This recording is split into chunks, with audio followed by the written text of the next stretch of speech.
Binanatan ni Vice President Sara Duterte ang mga nananawagan na mag-inhibit o wag lumahok sa impeachment trial ang mga senador na malapit sa kanya. Nangunguna sa balita si News 5 Mindanao correspondent Bril Montalvo, exclusive. Bril, ano mga sinabi ng Vice Presidente? Gigi, eksklusibo ko ngang nakapanayam si Vice President Sara Duterte nang pangunahan niya ang panunumpa ng mga nanalong opisyal nitong nakaraang eleksyon dito sa Davao City. Sinagot niya ang panawagan ng ilan na mag-inhibit o wag nang lumahok bilang Senator Judge sa kanyang impeachment case sina Senator Robin Padilla at Senator Amy Marcos. Ayon sa bise, dapat sigurong ibigay ang benefit of the doubt sa lahat ng mga senador sa kanilang trabaho. Narito ang kanyang pahayag. Kung disqualify natin, ipapa-inhibit natin ang mga bias na senators, madami tayong ipapa-inhibit din.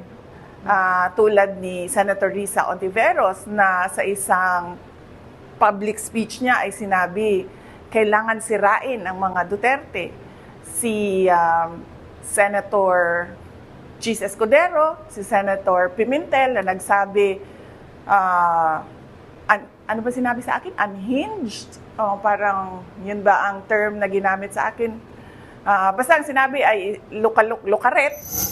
Hinihintay pa raw ng bise ang abiso ng kanyang legal team kung pupunta siya o hindi sa Senate Impeachment Court. Handa naman daw ang kanyang defense team. Sinagot din ng bise ang rekomendasyon na inihain ng komite sa Kamara para pasampahan siya ng kasong plunder at iba pa dahil sa umunoy maling paggamit ng confidential funds sa OVP at DepEd noong siya pa ang kalihim.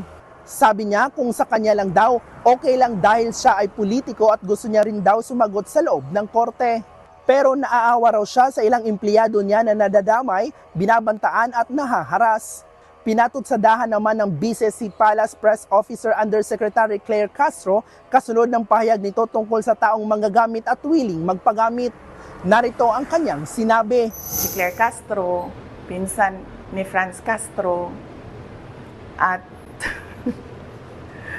pag Castro family, yung dalawa lang naman yan sila sa pamilya na yan, Claire Castro at Franz Castro, wala na talagang maganda at tama na lalabas dyan galing sa bibig nila. Sabi ko nga, di ba, ano sabi ko? Garbage in, garbage out. Pagdating dyan sa dalawang Castro na yan.